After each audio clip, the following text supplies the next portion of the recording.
everybody, it's Falcon Napier. Welcome to the Oracle of the Self. This is part of the exploration series now. So we've just finished exploration number 2, which was about handling arguments.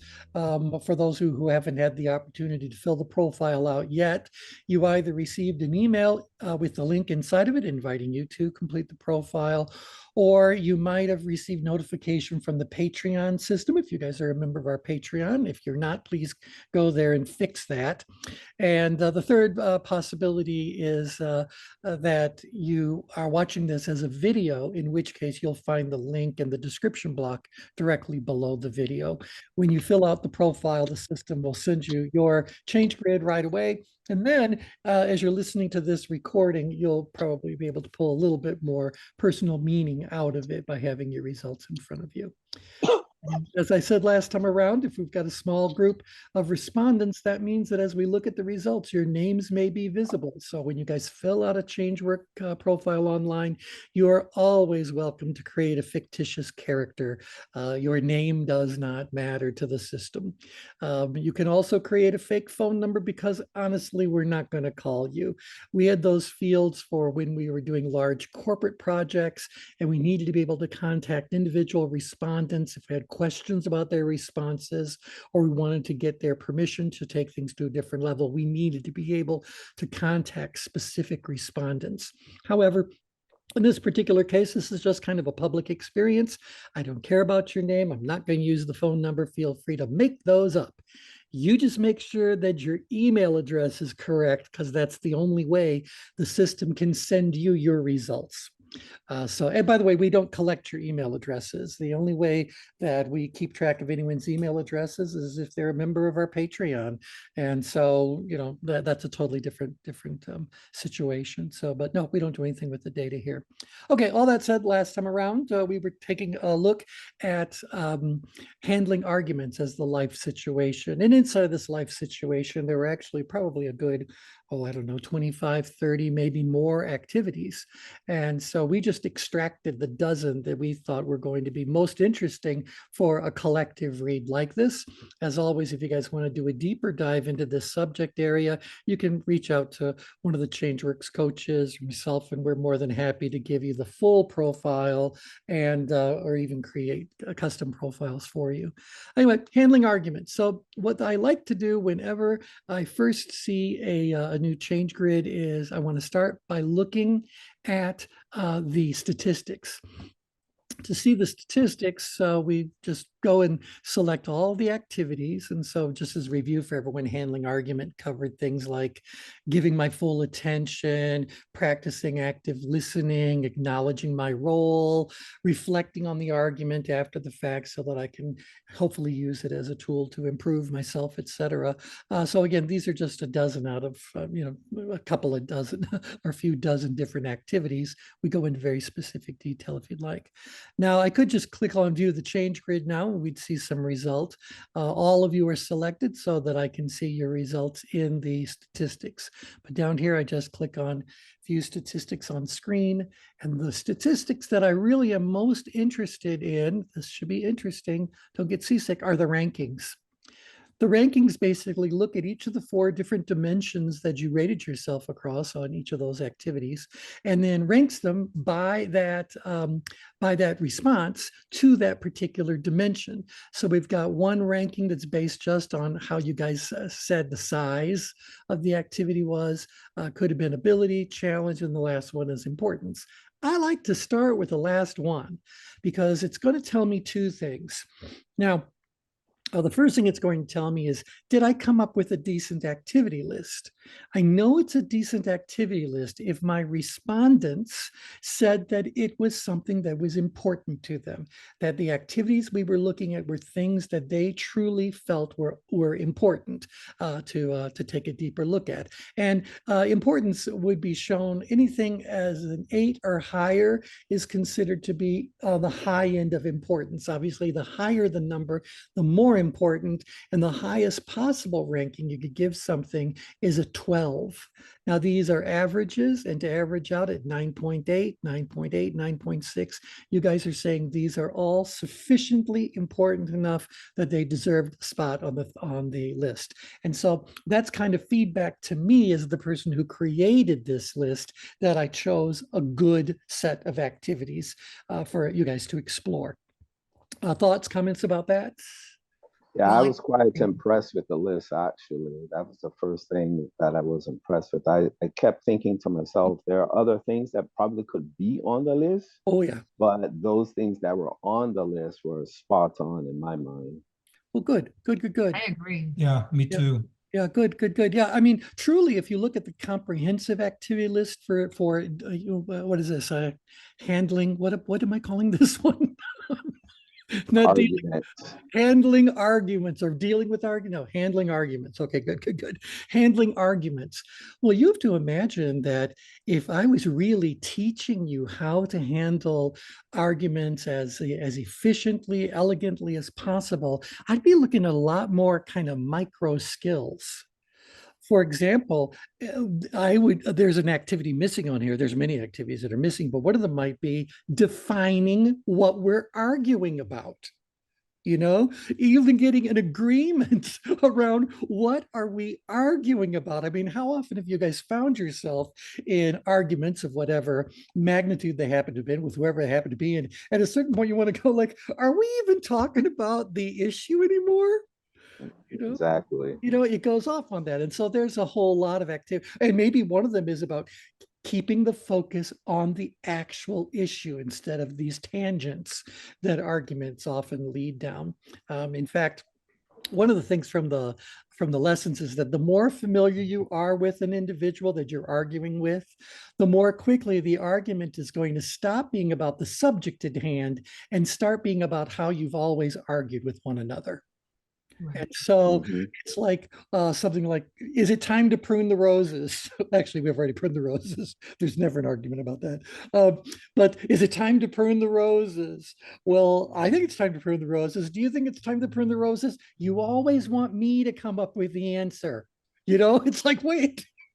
Inside of two statements, we've stopped talking about pruning the roses and we've started talking about someone always being saddled with first responsibility to suggest a remedy. And so I think you guys, if you really start to notice how you behave in any kind of an argument at any kind of level, there's a whole lot of mission critical activities that are worth looking at if you're trying to become a real student of that subject matter, about that life situation, and try to develop any level of mastery around that life situation. You think that's fair enough to say?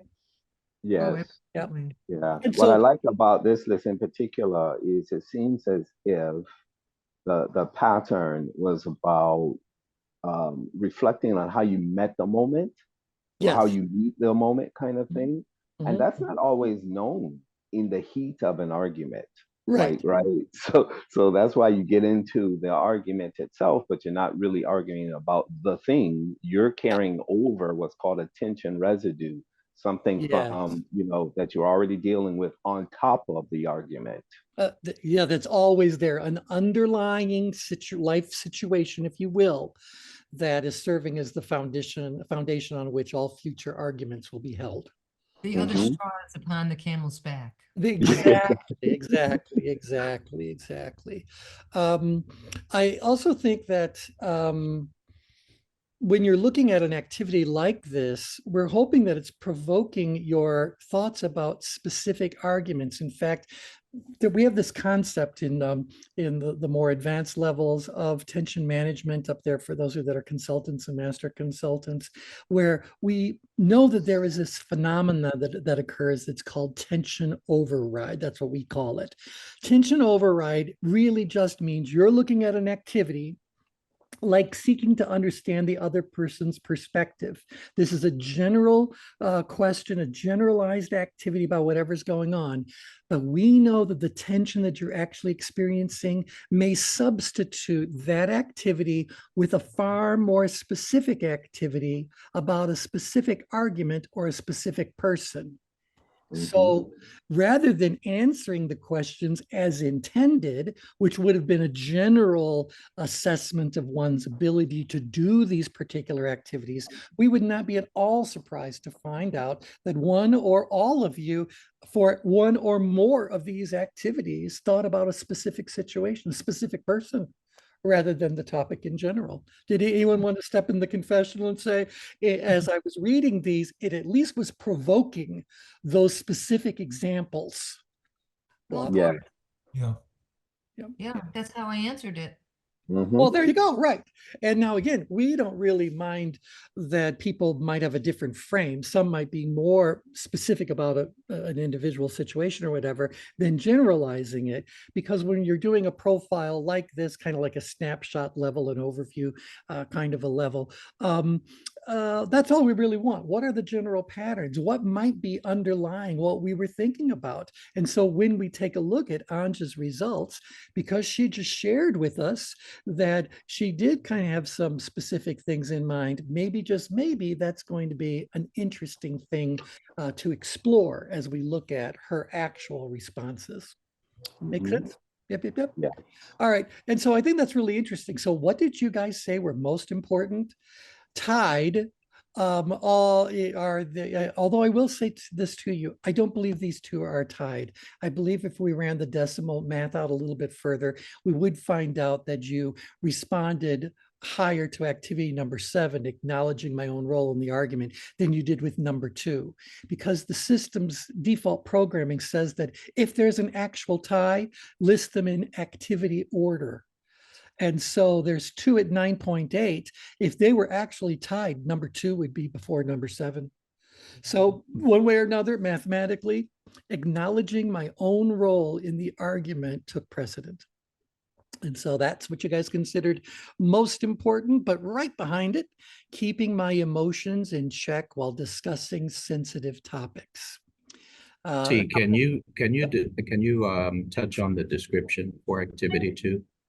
Yeah, keeping my emotions in check while discussing sensitive topics is maintaining an awareness of your location on the change grid. And so if you are always monitoring your own level of productive tension while you are monitoring and managing the tension that is occurring in the dynamic, in the activity that, or in the argument that you're in the midst of having, you're going to do a better job if you can keep yourself in check. And so in order for you to keep yourself in check, you must first of all always be aware of where you are, what's happening to you. And so if you notice that your emotions are becoming more up-grid or more out-grid, then this is a time for you to say, I need to check that. I need to recognize that this argument is not going to be resolved through emotions. It's going to get resolved through an understanding of what's actually going on. So are emotions involved? No doubt, we're humans. But to focus on the emotions, or allowing the emotions to rule your performance, your behavior in this discussion, does not bode well for the outcome you're looking for. That helped him?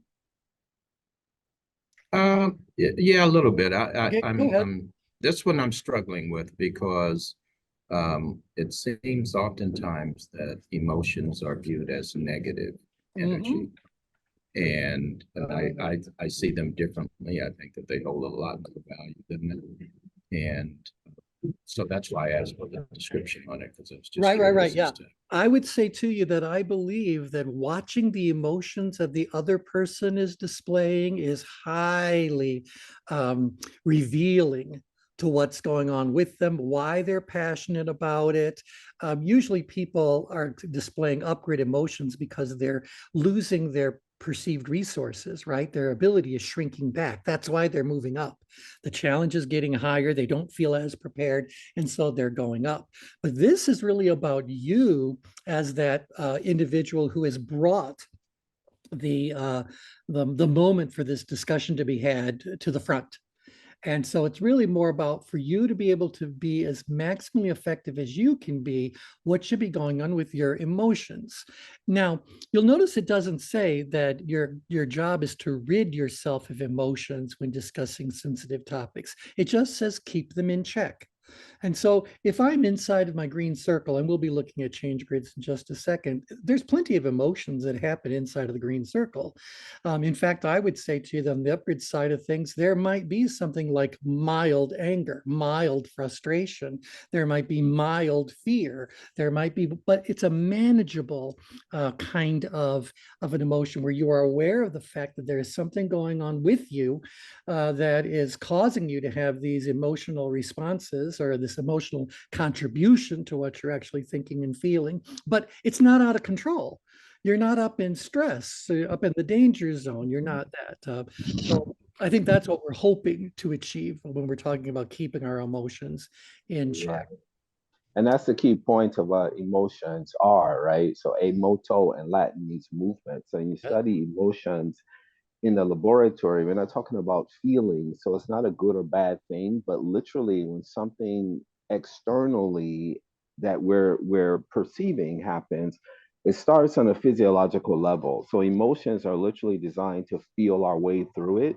So to your point, inside the green circle, you're more aware of what's going on environmentally, internal and external. And so you can make a better informed decision. Whereas if you're overwhelmed externally and is taking over your internal capacity to actually manage it, you're going to feel out of sorts. And I used to go through this all the time. I was trained in the emergency room. So we go through extreme highs all the time.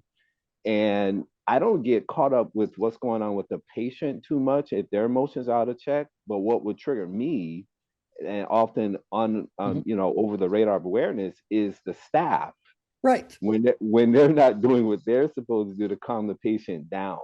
Right. Then it becomes problematic. And so this really is more about just keeping them in check so that you are aware of them and you are doing those things necessary to, what am I say, to benefit from whatever it is you're feeling, the information you're getting from whatever it is you happen to be feeling, but it's not taking precedent over the logic of the situation. Tim, did that? And that's the value point that you and Brian just expressed. That's the value that I'm referencing, because it's a reaction to something in the environment, and so if we're able to recognize that, then I think it becomes useful for resolution. I think you're absolutely right. But now let's look at sticking with the medical thing. The person who's on the stretcher in the emergency room is most definitely feeling very, very far up grid. Now, do you think they're going to be able to give you very reliable, factual information? Or do you think the emotions might be distorting whatever the reality actually happens? I think they can, but it has to be weighted through. That's right. Exactly. That's right. That's right. So again, it's really a matter of degrees. Having a little bit of tension and a little bit, and again, we're starting in the center of the change grid, but to have a little bit of productive tension helps us to pay closer attention to something. Something has to be making us feel that there is an importance. There's a reason why this thing needs attention or would benefit from some attention. I'm sure that's oh yeah, Tim just typed in emotional intelligence. This is exactly right. It's all about using emotions in their most beneficial way, remaining fully aware that emotions, if left unchecked, don't lead to good outcomes. Right. So now there's a case to be made for certain circumstances. So, for example, and I've said this on many a training program, if the house catches on fire, that stress response is going to save our life. You know, that emotional reaction is most definitely going to get us moving, and we're going to do whatever it is that our instincts are driving us to do, because that's what that situation at hand requires. Can you imagine if the house caught on fire and you decided to form a committee to study it? It's like, this is not the time for logic. The house is on fire now. And so now you rely on Do you have the safety things in place? Are your family members aware how to get out of the house? Blah, blah, blah, so there is still a test that is afoot, make no mistake about it. You're going to have to make the right choices. But the emotions of it in that particular scenario could actually be serving you very, very well indeed. In fact, as a stimulus, the emotions is processed almost 10 times faster than logical reasoning capacity because we're supposed to, it's like live and candid camera. We're supposed to be able to use whatever we're feeling, to your point, to its best use. And there's a part of the brain that helps us to toggle with the attentional faculties, and it's called the anterior cingulate cortex. So it helps us bring these right brain processes to left brain stimulus or to processes as well. And that combining both helps us to make the most informed decision so that we're not just all about thinking or all about emotion. It's really how do we combine the two? Exactly. Exactly. All right, so let me just show you a couple other quick things about the statistics, and let's get into your actual results. So when it came to the rankings, just a second. When it came to the rankings of for a challenge, you guys did say seeking to understand the other person's perspective was the most challenging, and then keeping your own emotions in check. Second most challenging, but that's quite a gap between 7.4 and 8. So you guys feel that seeking to understand the other person's perspective is much more challenging. Now that's one we can certainly look at on today's call, and I'll give you some insights on how to do that. And I'm particularly compelled to do that because not only did you rank that activity highest in terms of challenge, you also ranked it lowest in terms of ability. And as I've said before, when it comes to looking at the rankings, surely I want to see what got high rankings, what really got high rankings. But now when it comes to importance so much, I'm more interested in the low rankings, or rather, I'm sorry, around ability so much. I'm more interested in knowing, why don't you think you have the ability to do some of these things? And by the way, 8 or higher, between 8 and 12 would be a high level of ability. So you guys have a lot of 8s here. By and large, across the population, you guys have a decent amount of ability to do this pile of activities. There's plenty of room to get better, no mistake about it, but you've got a decent amount of ability to do them. It's only activity number, well, the bottom one here, it's activity number 3, but this seeking to understand the other person's perspective, you gave your ability barely over moderate, barely leaning to the skilled side of moderate. And so there's work to be done on this particular activity, not only because you consider it most challenging, but because your ability rating, you put those two together, and we've got work to do. All right, and then the size thing with the big one, you say finding common ground is the biggest. Yeah, these are all moderate size, so there's really nothing here to pull our attention to something else. But seeking to understand the other person's perspective and acknowledging my own role, so I'm looking at activity numbers 2, 7, 2, 7, and 3. We'll take a look at those to get the ball rolling. 2, 7, and 3. All right, let me go ahead and close this. Now, to take a look at activity number 2, we might as well do them in order, keeping my emotions in check while discussing sensitive topics. I'm going to go ahead and choose that activity number, and I'm going to include all the respondents. Again, those who haven't filled it out yet, you just feel free to fill it out. We'll incorporate your data. So we can see here. Now, again, just as a review, so you guys know what it is you're looking at.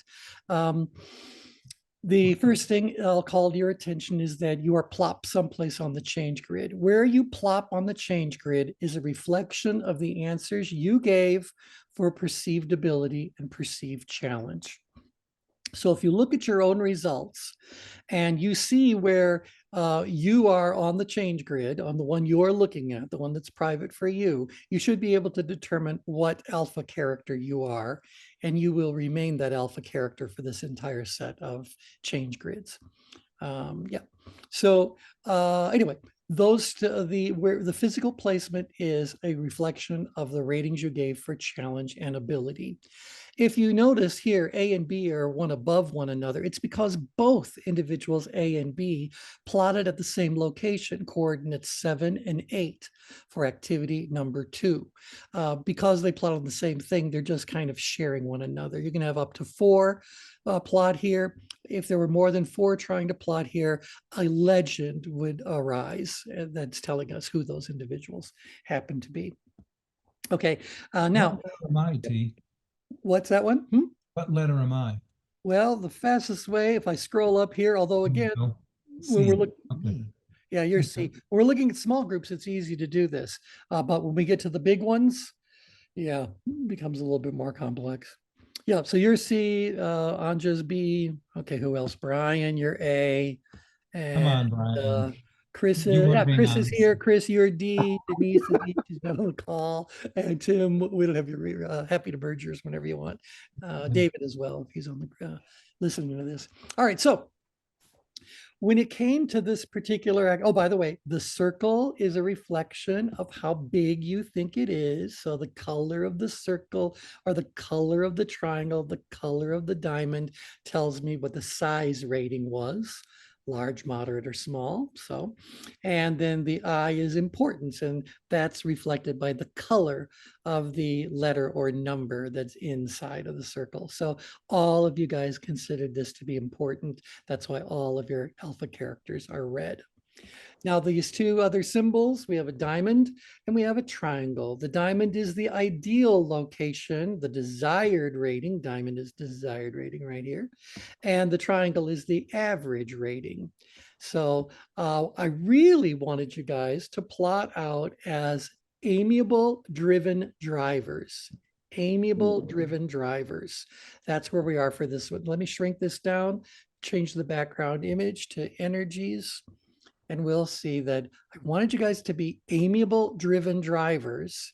Why do you think that would be a great location for this activity of keeping my emotions in check while discussing sensitive issues, subjects, topics? Well, I Well, guess that you have a good handle on yourself. You're not stopping to look inward. You're not analyzing it. You understand where you have a little more understanding of where your emotions are. Yeah, because look at how high your ability are. You understand it, and you also understand that it's not particularly easy, right? I mean, keeping your own emotions in check takes work.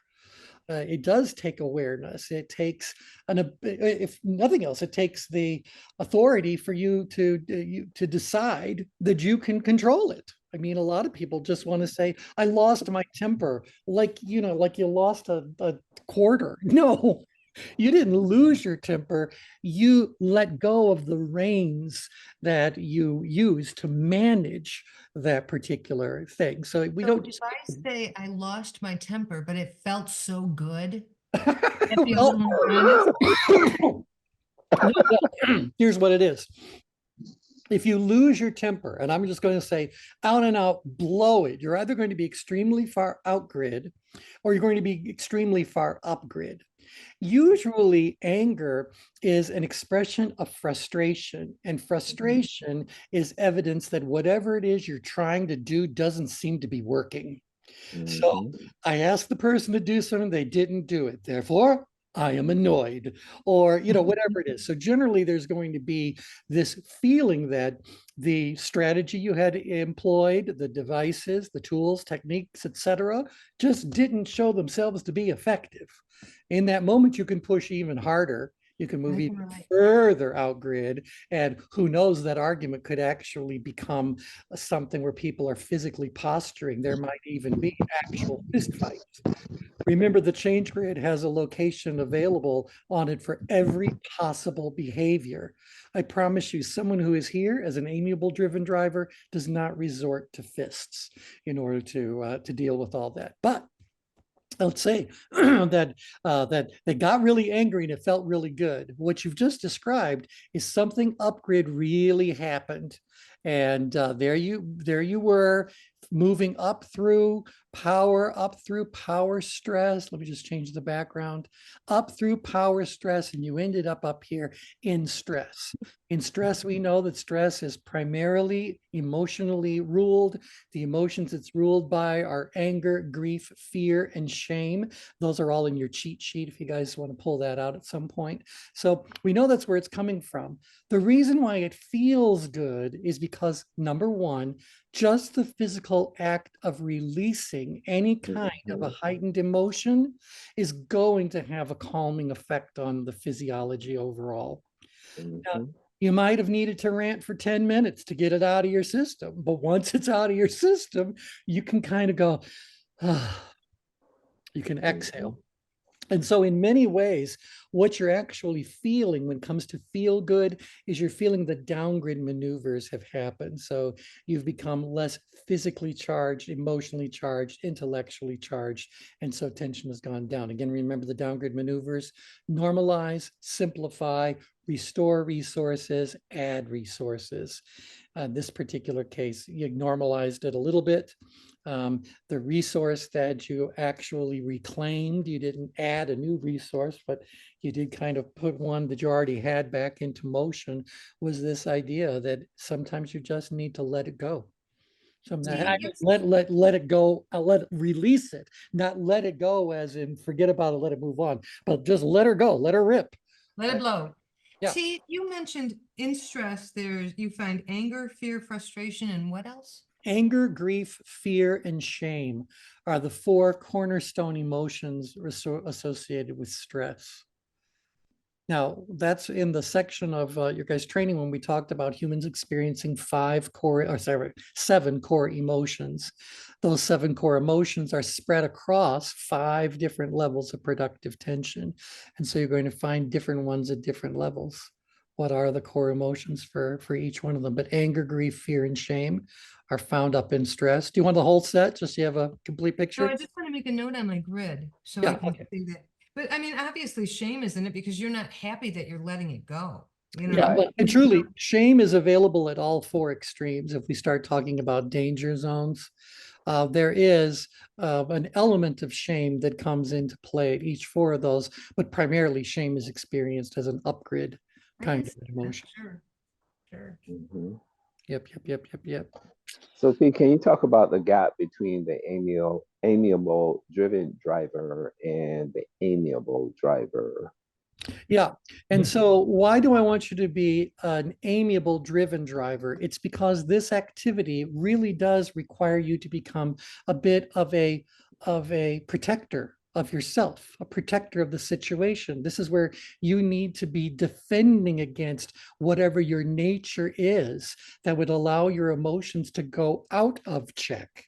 And so being a good centurion, we've talked about this before, the reason why this location can serve you really well is when you say, I am the goalkeeper. I'm the, I control the boundaries and I'm not going to let myself go out of bounds. I'll allow myself to feel whatever it is that I'm feeling and do whatever it is that I need to do, but I will not let this go out of bounds. I'm not going to let it derail me because it's derailed me before and the price I had to pay was too great. And so, I mean, how many people get so angry they literally have a heart attack? Okay, well, you probably should have got that in check. Just saying.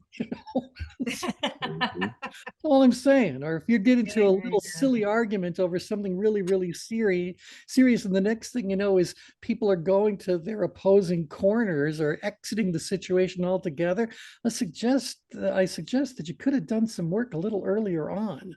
And if that centurion energy had been present, you would have done that, because think of what's driving it. When I am this driven driver, and yeah, we got to be careful because part of it is in the outgrid danger zone. But when I'm this driven driver, let me switch back to energies for just a second. I know that as long as I stay on the amiable side of things, I'm not going to forget there's other people involved. There are relationships, there are things that matter to me. But if I were to move further outgrid and become a driven driver, I got to tell you, the argument is already over because now we're fighting it out to see, who's going to win survival. Mm. You know, this is a problem. This is a real problem. And so it's great that you guys right now are plotting as amiable drivers. I mean, technically, again, if I want to look at tertiary and quaternary energies, you're more on that analytical, amiable driver. You're figuring things out. And so when we're talking about keeping emotions in check, I do think there is this awareness that needs to be present. There does need to be this assessment that's always going on. So, you know, am I still okay, or is there a problem? So there is an analytical element that comes into service here. So I don't think this is a bad place for you guys to be at all. But I would suggest to you that if you develop your ability to monitor and manage your own emotions, but better, you know, and really decide I'm going to do it. It's going to become part of my persona. Is I'm someone who keeps my emotions in check. Yes, I still feel them. I'm not a robot. I'm Mr. Spock. You know, I feel the emotions, but I've learned how to manage them, particularly how they impact me and how I express them to others. And so it allows you to become a little bit more selective. So I would suggest that anything we can do to boost your perceived level of ability to recognize and respond appropriately when your emotions are getting involved, then's all good. Now, let me switch to another background layer for just a second. Finish my little thought here. If I go to the layer about balance, we know that anything that's inside of the green circle, or look, C and E, you're so darn close to it. You know, I kind of put you guys all in the same kind of category. You're at the edge of that green circle. You're saying like, okay, it's feeling like I got to get out here and live life. There's something that may need me to do something about it. And this, again, it's activity specific. So this particular activity, keeping my emotions in check.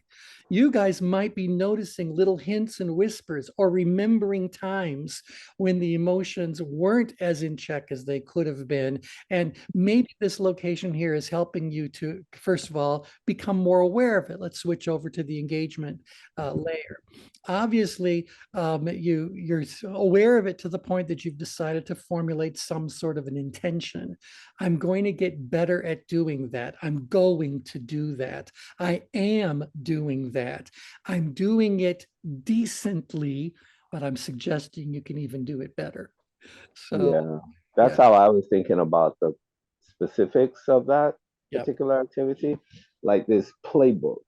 That's what I add to my journal, like because I'm dealing with multiple personalities, and so the old playbook doesn't fit this scenario that I find myself in, and so I said, okay, I need a different playbook Yeah. because my response is the driver out there. But then that shame comes in because then I have to go back and apologize. Like no one has to figure out my disappointment. You'll know it, right? So that's not always the best way. And so if I'm going to have success with the project, I have to figure out a different playbook.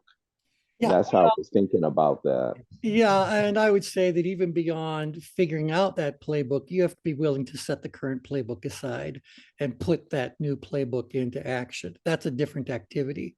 So if I Yeah. said figuring out the best strategy, you know, we could all figure out a better strategy for doing it. But if I said, okay, now go do that, that's a very different ask. And so, Yeah, it's different because so many for me because there's so many different personalities that I'm dealing with. From compliance has their issues, and then the grant people has issues, and yeah, then the actual. So it's like I'm playing four different games at once. yeah, yep. Well, and so let's kind of look at how individuals inside of the circle, and again, you're A, so what I'm about to say applies to you. If you're inside of that green circle, or like, look right here, darn close to it, and I said to you, you're still very much in an observe kind of mode.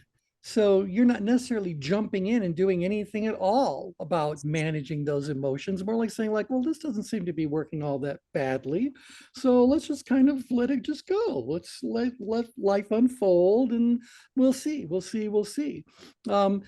If it became such an automatic part of your nature to always have your emotions in check, and it's not even a deliberate thing, it's just become that natural for you, well, then I would be perfectly happy to find that plotting in inside of the green circle. But for most people, this isn't a natural state to be that way. Even A and B and E and C are being, I don't want too big of a word, but pestered a little bit. They're starting to detect a little ripple in the water, that might Mhm. need some attention. And they're kind of going like, "Ugh, I really don't want to deal with this. Why does this all have to happen? Why me?" But they might have to get out here and live life and actually have that conversation and deal with whatever that issue happens to be. Well, that's happening a little bit more out grid. Maybe it's more of a learning thing in case it's happening a little bit further down grid, et cetera. Now, Mhm. individuals C, E, and D, if I just look at the levels of tension again, the response states, everyone right now is in power.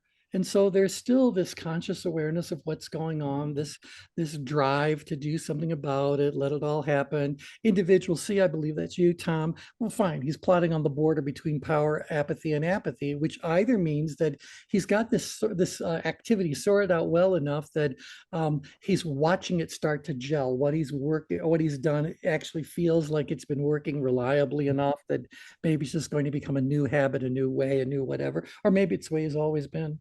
So don't really know. See, Okay. going back to the green circle, Uh-huh. and the concept of emotional intelligence, seems to me that the self-awareness and self-regulation of emotional intelligence is inside the green circle, Absolutely. and empathy and social skills, which is dealing with others, would Yep. be outside the green circle. Yeah, because now you just said it. You're dealing with others. And so life is being lived. You have to interact. And so you're right. It's going to put your skills a little bit more into action, and it's going to present its own ever-changing perceived level of challenge as whatever that dealing unfolds into, right? And so that you're definitely out here getting it fixed, getting it all done. Now, the point to emotional intelligence, we did our work with a circle of brilliance on emotional intelligence, and we looked at all the different characteristics that were positive for someone to possess if they have good, strong emotional intelligence. Ended up being more of I guess you guys can see me squiggling around here. It was about Mhm. here on the change grid. So Mhm. definitely from the center of the change grid, kind of down a little bit, out a little bit, up a little bit. So not all the way to the red circle, even though I believe your emotional intelligence is being put to the test. The closer you get to that red circle, you're being tested. But generally speaking, it's going to be at its best when you are in these basic areas. We can look Mhm. at that. So I would say to you that emotional intelligence inside the green circle tends to be very strong, but is emotional intelligence actually being put to the test when you're inside of the green circle? No. No, I think it's being tested when you have to step out there and now interact with something. So nevertheless, it's out here. And this, by the way, if you look at the adjective map, this is where you're going to find things like resilience tends to live. So, Mhm. and resilience, I believe, is probably one of the most important aspects of emotional intelligence. Mhm. So that, and we talk about being able to distinguish between the individuals that are involved and the issue itself. That's also about emotional intelligence. Well, where do I do a better job of making that distinction? It's going to be where there's perhaps a little bit more of an analytical energy, but I'm still trying to accomplish something. And so emotional intelligence sometimes is going to focus on the intelligence piece, the logic piece, and sometimes it's going to make room for using emotions intelligently. And that's going to be something I think is a little bit more up and out or straight up. So right Mhm. here. Yeah. Okay. Was that a decent review? Questions Yeah, about absolutely. emotional intelligence? Excellent. Yeah, there's not a Yep. lot of emotional intelligence outside of the red circle. It's just not. And by the way, where you see the in-grid side of things and the down-grid side of things, there's still some emotional intelligence, but there is a best way for me to say a lack of active participation in it. It becomes a little bit more passive, but there can still be very bright in terms of emotions and how they're playing out. But nevertheless, it's not where it's at its best. It's most definitely at its best where there are puzzles to be solved, issues to be dealt with, growth to be had. This is where the emotional intelligence becomes a real asset. Okay, questions, comments? Shall we move on to another activity then? Yes. Number two. Obviously, we could spend the whole hour talking about keeping your emotions in check. The other one, though, that really plotted problematically when it comes to your perceived level of ability, challenge, and the importance you attach to it was seeking to understand the other person's perspective. Seeking to understand the other person's perspective. Now we look at the change grid, and you can see that let me go to the composite change grid. And the more you look at the change grid, the less you should need to look at it layer by layer. You should just be able to kind of isolate what you're looking at and see what you're seeing. You can see, again, most people are plotting inside of the green circle. Decent level of ability, 6, 7, 8, even a 9 here. You know, this is a nice moderate to moderately high level of perceived ability to do it, but the challenge is also moderate to moderately high. And that's where you guys tended to average out here. Well, there's a lot to be said that's positive about that plotting, but the ideal plotting would be as an analytical driver. As an analytical driver. Now, why would I say that the activity of seeking to understand the other person's perspective is a driven analytical, scratch that, sorry, an analytical driver's focus? Why is that? Why do you think? Well, you have to be actively listening. You have to be actively listening. And what are you listening to? You know, if we're trying to understand their perspective, what should we be doing when we do choose to say something?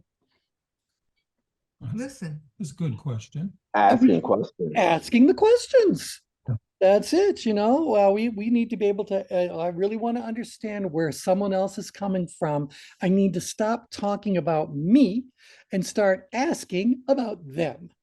And who knows what I'll learn along the way. You know, I've heard some people with very different positions on issues than I personally hold. But when you listen to their story, well, for them, it made total sense. You know, more power to you. It makes sense. I can't argue with your logic. I'm glad I'm not in that similar set of circumstances. It's basically given me an opportunity to have a different sort of response or reaction to whatever the issue happens to be. And so it really is skill-wise. It's about asking great questions. And again, you know, we didn't include every activity here, but I promise you, asking questions was definitely the one that probably came before that one. So asking good open-ended questions or whatever, don't ask leading questions, lots of things there. But we want to understand the other person's perspective. Now, many of you that are on this call are higher level members than just the explorer level that this particular call is designed for.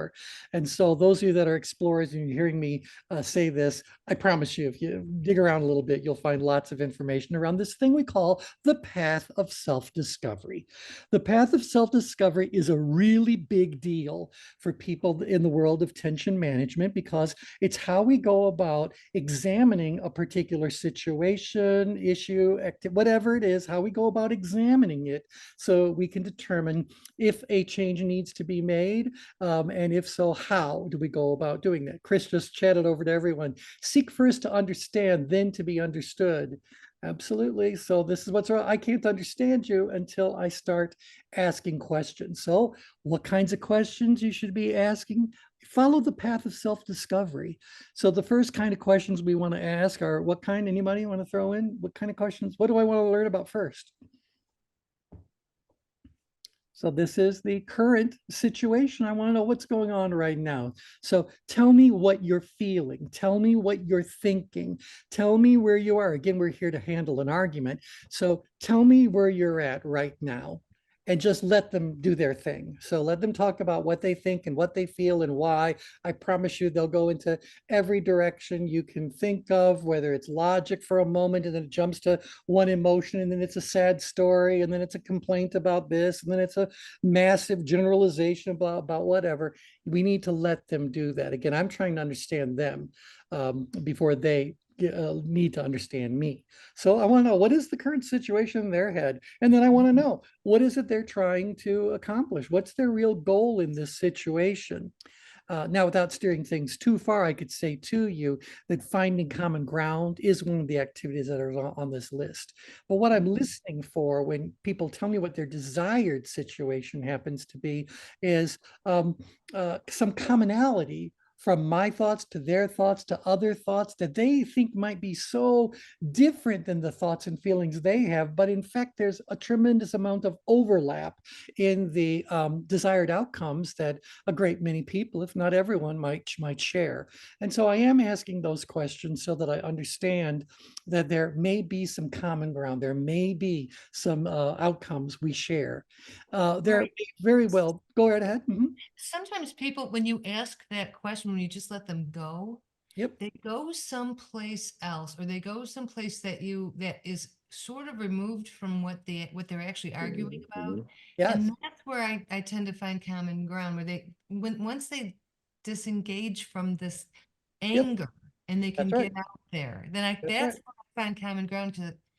It's hard to find it when people are just yelling and just No, upset. you're right. You're right. But you know that it is far more dangerous yeah, it's far more dangerous for someone to hold their anger than it is to release their anger. Obviously, there's some boundaries there we'd have to kind of put in place for it to be an absolutely true statement. But generally speaking, holding on to any sort of an upgrade emotion is causing all kinds of havoc inside of your neurochemistry and everything that comes from that neurochemistry being messed up.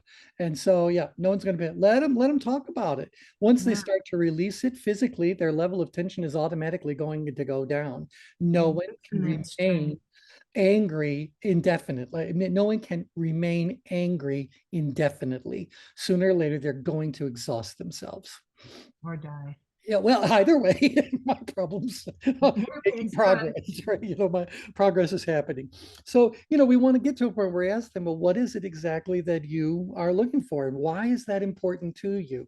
So what is their desired outcome? Then you get on to the next little part of the path, which is the obstacles. What is stopping them from getting there? What's in your way? Because that's really where the anger and the frustration is coming from. They know where they're at. They know where they want to go. They can't get there. Why can't they get there? It's because there is some obstacle or set of obstacles, real or imagined, that's in their way. And until they can identify and deal with whatever those obstacles happen to be, the chances of them reaching their desired outcome are pretty slim. And they will become increasingly susceptible to people who are offering them some miraculous quick fix to whatever it is that's troubling them, because the efforts they've put into it up to that point in time haven't really helped them do that. So people will go for increasingly dramatic, increasingly, I want to say, illogical kind of pursuits because they're just susceptible to that. Okay. Anyway, so the obstacles have to be identified. Once the obstacles get identified, again, we're asking them questions. I want to say to them, how have you dealt with those obstacles up to now? What are you doing to address those obstacles? I want to know what solutions they're already trying. And I want to know how beneficial they feel those solutions have been individually and collectively. So I want to know, is this working? To what degree is this working, et cetera? Now, then I can say to them, well, with those obstacles still in place and those gaps in finding a right solution, what do you think you predict is going to happen if we can't figure out a way to resolve this? Okay, if you can't figure out a way to take care of whatever they're upset about, if it's interesting how asking someone to just move their mind through that series of steps, if you are doing the colors white, green, black, yellow, red, but it's current situation, desired situation, obstacles, the strategies to overcome or solutions to overcome those obstacles, and then whatever their hunches, feelings, predictions, gut level instincts might actually be. You may very well hear them go back to anger when they get to all that because they're so frustrated. But interestingly enough, if you can not only learn to use that questioning approach, but actually do it, because most of you could have taught what I just said. So, you just got to remember to use it, decide to use it, and use it. And once you do that, you're going to find out that there is no argument because the only person who's actually speaking is them. I mean, you might be asking questions, but the only one who's actually contributing anything to the conversation is really them. People don't tend to argue with themselves all that much. And so you may very well realize that just by asking someone questions, the argument may no longer be an argument anymore. You might be surprised to find out they view you as a valuable asset now, because adding to them that structured thought process is going to bring them to a more empowered place. And you may very well find out that a lot of this emotion you were listening to is now being challenged by that individual themselves, going like, I don't know why it upsets me so much. I don't know why, blah, blah, blah. It's because once you get pulled into it, you're pulled into it. And so the way out of it is most definitely to be asking questions. And then it's not an activity that's on here, but it could be practicing. Oh, there's practicing active listening. Don't interrupt. Don't share your perspective. This isn't a give and take kind of thing. If you really want to get rid of the argument before it goes to another nowhere outcome, well, you do that by understanding the other person first. Now, I will tell you, I live in a real world, and there are many times when I use this approach I'm telling you, and at the end of this approach, I am left with the feeling that this person is still an idiot. And so don't think this is going to cure people. If they are suffering from illogical thought, if they have been programmed because of the next subject we're talking about is people's susceptibility to manipulation. If they've been sufficiently manipulated, if they've been programmed, blah, blah, blah, you're going to find out that your path of self-discovery leads you to the discovery that this person is really not thinking for themselves. They're not thinking critically. They may not possess the gray matter to be able to do whatever that's going on. They may have felt like they've been what do I say, framed negatively so severely for so long that they just fight now because that's what they're used to doing. So you'll learn a whole lot, but that to me is one of these really, really critical skills. Now, why did I share that? Why did I give you guys that skill? And so, by the way, was that useful? Having a review of the path or whatever? Yeah. That makes me feel more normal. Yeah, that's what you do. And by the way, again, frustrated if you think it's going to work every single time, and it's not. It's just not. Yeah. No. But at least you gave it the best you could. Right. And you learned something along the way. That's the whole thing. You polished up a skill set. And by the way, let's say that at the end of this path of self-discovery, you realize the person is an idiot. Is that really any different than deciding they were an idiot to start off with? You know what I mean? It's like, yeah, at least now I have confirmation. Yeah. So, I didn't just think they were an idiot. I have proof. So, well, don't you feel bad? I feel bad walking away from someone not trying to help, not trying to resolve. Well, right. I feel terrible just giving up on someone and saying, what an asshole. Yeah. I do want confirmation of that. Yeah, I think finding the information is great, but I also think it's okay at the end of it to just walk away, because I'm not here to cure the incurable. I'm not here to fix everybody. I do believe that if you've just asked them questions in that organized kind of way, you actually did provide them with some tremendous service.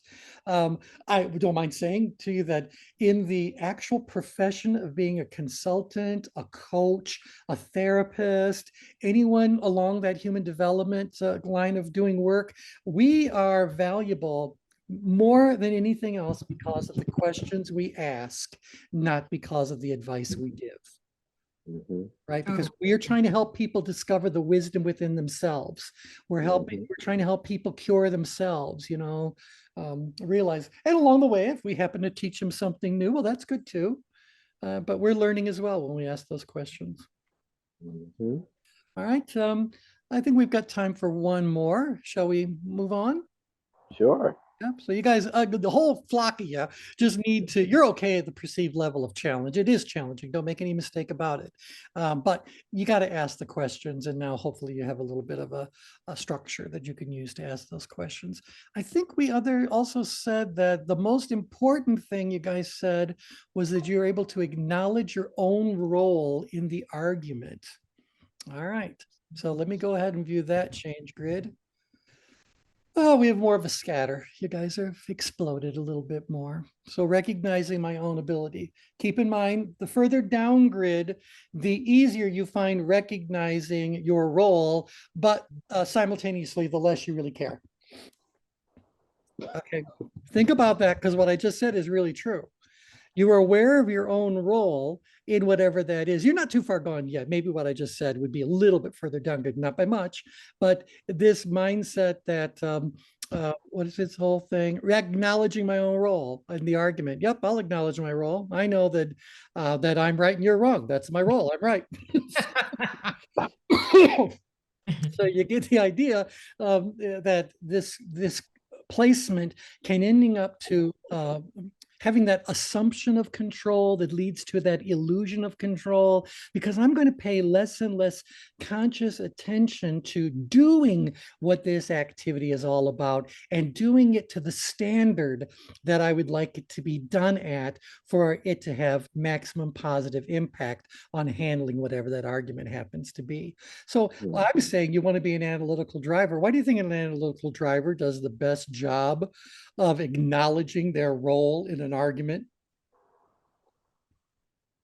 Why an analytical driver? They're open to at least seeing that, being in that mindset.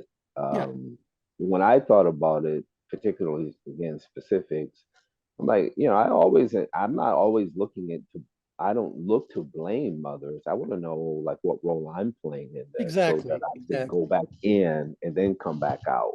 Yeah, and that's really, if you think about it, the whole point of being an analytical driver around that activity, because the analytical driver energy is saying, I need to acknowledge my role in that argument, which means that the analytical driver realizes that anytime anyone is in an argument with anybody, they're playing their part of that argument. They're not some external observer, some dispassionate. No, you're in it. You have a role. Now, whether your role was all about what led to this conflict, or your role is about resolving this conflict, or your role is more about getting this out of the way so you guys can move on to some other outcome, the case may be, that all had a lot of analytical energy involved in it. You had to really think about what's happened up to now, what's going on right now, what do we need to happen in the future. This is a very analytical pursuit. So, and again, it's being that driver energy is primary. If I switch to that background image, just so you guys get, on the one hand, I want you to be comfortable looking at the diagrams. At the other one, I want you to know how to change them if you want. What do I want to look at? Probably energies. No, balance is always fun, but no, energies. Okay, so I think it's really great that I could do this analytical stuff because that's what it's all about. And obviously I'm doing it for a reason. That's why that driver energy needs to be predominant. Right now, you guys are plotting as analytical, amiable drivers. Yeah, you're most definitely an amiable driver, but you're down a little bit. And individual C is actually close enough. Usually we say an average represents nobody. Well, in this particular case, individual C is right smack dab on where the average is plotting for that. And so this is a really good kind of a placement. But why do I want you to be over here? The analytical amiable driver is coming at this from a heart-driven place. Remember, if we look at head, heart, soul, and gut, we can figure out which one of those overlays energetically on each one of these. Well, amiable is most definitely about heart.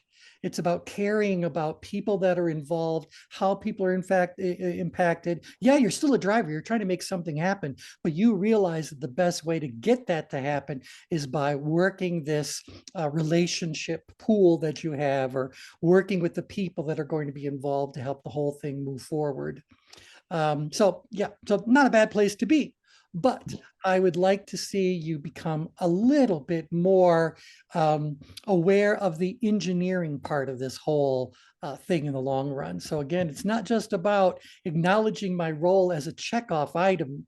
It's really about acknowledging your role as one of the players in this overall drama that's unfolding. And so where do you need to be? How do you need to do it? So In So is fact, the three analytical, questions I ask myself are, what do I need to develop? yeah. What did I learn, and how can I grow? Those are three Yeah, like well, certainly beginning. because this program is the Oracle of the Self, this really is more about how do you go about helping you fix you Right. in the situation. And so I want to bring people's attention to where the ideal situation is, which is more of a, I want to say, that was certainly an analytical behavior to determine where an ideal location would be anywhere on the change grid. The average is just a matter of math. And so to a certain degree, the ideal location is a subjective sort of a thing. And you may very well be able to build a case for why dealing with a specific argument you're having with a particular person at a particular moment in time, you really need to be this more amiable driver, but there's still enough of that analytical element in there. This might be where you need to be doing some real hand holding. Because that's the nature of whatever the conflict may be. We're out here, you're going to be a little bit more about what's the process, what's the system, what are we driven for? so is analytical the heart? Where Oh, analytical is the head. Head. Oh, I said, Head. I'm sorry, I meant to say Yeah. head.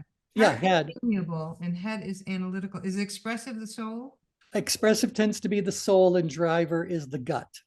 Because when Ah. you're out this far, a lot of this energy of the outgrid danger zone or the driven driver energy is really people experience the energy in their gut.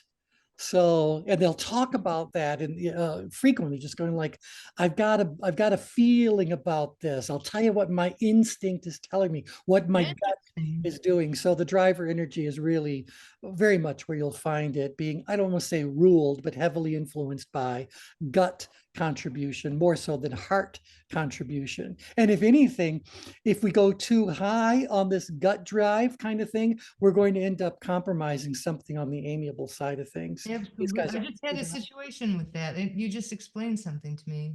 do tell. Inadvertently. Really? Yeah. Yeah. What if you were on the line, T, like at a 9-9? So if you Oh, were yeah. like right Right there, there. would that be an expression of all four of those? Yeah, that's a balanced driver. Obviously, your driver primary energy is at its epicenter. So it's not too much, it's not too little. It really is just the right amount of driver energy. But from this position, you also have equal contributions coming to you from that amiable, expressive driver and analytical secondary energy. So this is why we just refer to 9-9 as being the balanced driver energy. Interesting. And for that position, you can flex in either direction. We're always talking about leaning. The planet is not flat, and so we're always leaning one way or another if we try to look at strict vertical. Hey T. So looking at where I plotted at and as D, right? So when it comes to this task, acknowledging my own role in the argument. Yeah. So where I think one of the things you mentioned is that it's sort of like you don't care. Well, no, as you move further down grid, it's going to become easier and you're going to care less. Okay, because when I'm looking at this task and I'm asking myself, maybe I need more of a description for that particular task. Sure, let's do it. Yeah, acknowledging my own role in the argument, I'm thinking that's a good place to be as far as to challenge, right? So yeah. how much more challenging should it be to acknowledge my role? Right. And so let's take a look at that because it's a very interesting and accurate interpretation of those available for this particular activity. Again, when you're doing a snapshot level profile or a screening level profile, something like this, we know that we're not going to try to steer people into a particular way of defining an activity. We certainly could do that by employing the description block that's next to each activity. So in that description block, I could give you guys paragraphs that tell you exactly what it is I'm going for as I'm asking about this particular activity. Well, for this kind of a change grid, we don't want to do that. We're more curious to hear people share their experience of answering that question. What was going on for them? What were their thoughts? So that's why we always describe the change grid as a tool of conversation. In the case of the Oracle itself, it's conversations that you are having with you about you. And so very interesting for you to share with us how you kind of frame this particular activity and the positive aspects of plotting here. And so let me say to you that when it comes to acknowledging my own role in an argument, if I consider that to be a checkoff item, something that's just a given, because I by nature already to do it or by protocol I do it, then this is not a bad place for that line item to be checked off. If you were all the way down here in apathy, I would start wondering, did he check that off on the go list? I mean, did he do it, or does he just think he did it because he's got this assumption of control over it, or rather illusion of control over it? Now, when I talk about why or rather why this diamond is a better location than where you are at D, it is because you're going to become a more critical investigator around the activity. And so when it comes to acknowledging my own role, is my own role in this like, yes, I've been part of the argument. Yes, I'm one of the involved parties. Or is it really more, I am one of the involved parties because this is what happened up to this point in time that led us to being where we are right now. Or maybe I'm being viewed, or I need to be viewed this way because this is my role moving forward. And here's what I want the future to kind of look at. So as I'm going about acknowledging my own role in the argument, I may, depending on the situation, say to you, my role in this argument is to be an external facilitator, to help you to find the answer for yourself. When I'm where I'm at, maybe I'm saying, no, my role in this argument is I am an active, what do you call the person who's actually in the fight? Well, I don't want to say warrior, that's too severe, but I'm one of the people that are in this. Combatant, What's that? participant, Participant. combatant. Yeah. I was trying to find some old English word to describe it, and I had one. I was one of the pugilists, but then I was like, no, that's not the word I was going for. Or war is described as Bella something or another. It's like, is there an identifier for me as one of the people that's actually involved in the argument? But that's what we're talking about there. Or am I the person who's going to say, no, my role in this argument is to simply get it to stop. And so I'm going to make the decision for you. And moving forward, X, Y is going to happen. Like that's actually going to work. But nevertheless, we've heard business owners and business executives do that countless times, thinking they've actually accomplished something. All right. So that just makes them the role. Now you've moved into the role of yet another problem we're going to have to deal with. You don't get the idea? So I think that A would be a little bit better location if you're trying to do that level of introspection, awareness, whatever. A will be a better historian. A will be a better planner for the future. And I'm saying A, that happens to be Brian. So, yeah. Well, what I was thinking is I called it a special ops. Like you're an observer and participant. And I say that because I'm dealing with, again, multi-stakeholders, and the field that I'm playing in moves. And so that's why I've seen it as more challenging than perhaps, a bit downgrid. And so that playing that special ops role, I have to be able to observe different dynamics and then be willing to participate. Yeah, well, and so look at that for just a second about the level of challenge we're talking about. We're talking about an 8. 8 is where the thing changes from being moderately important to highly important. It's a border all by itself. So I'm not saying that someone needs to consider this activity to be of ultimate challenge. I want them to be able to say, oh, that means importance, challenging, highly challenging, moderately challenging. I want this person to basically say, don't underestimate the challenge that's involved when it comes to doing this activity. There's a way to do it. There's a right way to do it. There's a right time to do it. we got to be thoughtful about when we acknowledge our role in an argument or a conflict. This is why in a legal cases are all about arguments, right? In a legal case, one of the things that your attorney, if they're doing their job, particularly if you're a defense attorney, no, probably doesn't matter what side you're on, they'll say to you, concede nothing. Concede nothing. So that's what we're here to work out. Concede nothing. Don't acknowledge that you had any guilty role in anything. Don't acknowledge we're going into a court case. You're going to plead not guilty. And there you're going like, but I did it. You're going to plead not guilty because of why? I mean, this is the whole thing we're looking at here. We have to be careful how much we acknowledge about our role in the problem. That problem could be entirely your fault. Your decision to acknowledge that and when you're going to acknowledge that and how and to whom has to be very carefully thought out. Am I right? Yes. There's ramifications of whatever you say, whatever you do. So concede nothing. Yeah.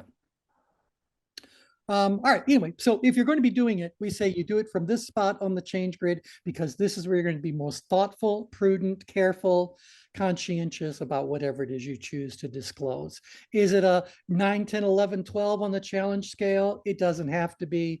8 is just a challenging enough to get you intellectually engaged in working through the details and coming up with whatever the approach is going to be. All right, thoughts about that? A lot of food for thought. Yeah. Yeah. Okay, so with that, good time for us to close today's call. The next life situation we're looking at is about your susceptibility to manipulation. So how ready are you? I will tell you now that when you fill out the change grid, You can't make me do that. I will tell you now that when you fill out the change grid, at this stage, you should be able to second guess. How am I ending up there? Why am I ending up there? One of the things we want everyone to be aware of in this whole series, and the series could be going on for months and months and months and months and months, is that the more change grids you do, the more of the change grid you understand, the more likely you are to want to game the system. And so this is why we're telling you, we want you to answer that change grid, life in a vacuum. Don't say like, well, ultimately, I really want to be inside the green circle. So I'm going to give it a 7 and an 8. That puts me inside the green circle. Don't try to dry lab this, okay? Don't worry, I'm looking for help. Well, this is it. You need to be honest with yourself. Again, the oracle itself. This is you talking to you about you. There's no reason for you to lie to yourself. And if you're a skilled change grid reader, we'll know when people are lying to themselves about something. So don't do it. Just be honest, be straightforward, be candid, let the grid reflect where you are at that specific moment in time as far as that particular activity is concerned. And you'll gain great insight as a result of doing that. And of the ones we've talked about up to now, dealing with difficult people and handling arguments, I understand that these are both high tension situations that are happening frequently enough throughout someone's life that it's good to have some practical skills around it, right? I believe that this one about recognizing when you're being manipulated and defending yourself accordingly is a true life skill. And it's probably more important now than ever. Yeah, that's a subtle one. Yeah. Yes. Hey, T, can you send out the group profile, but you can make it anonymous? Because I would love to just look at the data on this. Oh, yeah. What I can certainly do anytime I want right now. In fact, if you guys would find this interesting, let me go ahead. I'm going to choose all activities. I am going to say, though, that I want this to be an anonymous profile. So make it anonymous. We'll include everybody. Do you want the expanded report so you see it layer by layer, the results layer by layer? No, that's not necessary. Okay. I'm going to do it anyway. It's a PDF, doesn't matter. And we're not going to do any sorting. I'm going to I'm going to send the group report. Do you want everyone's individual reports? They'd still be anonymous. No, that's okay. Okay. Do you need a quick reference guide? Nope. Nope. Okay, fine. So that's it. I'm going to send that to all y'all. All respondents will receive this. And hopefully you guys can double check, but you should not see anyone's specific names on that report. They should be nowhere on the whole report. So we'll find out. It's been so long since I've done this. Send reports now. Oh, Thank Chris, were you you. in that pile? Oh, you were. Good, good, good. So Chris, Yeah. so Tim, you weren't in the pile. And so for you guys to know, if you're doing this level of ChangeWorks profiling, I can say, no, I want all activities. I want it to be anonymous. Yes, I want the expanded report. Whatever, all layers are fine. And the group report, yes, yes, yes, and I'm just going to add target email, and that's going to be Tim White. Let's see if it populates it automatically. No, Tim, what's your email address? Oh, no, that's mine. What's yours? T White at T-Y? hr-upshot.com. Upshot. Gotta be careful what vowel you click there. Tim White at hr-upshot.com. All right, so now if I send the report, it's just going to go to Tim. So there you go. All righty. So with that, thank you all very much for joining in. We will talk again next time. Bye for now, everyone. You're welcome. Thank Bye-bye. you. Take care. Have a great day, everybody. Donuts. Cheers.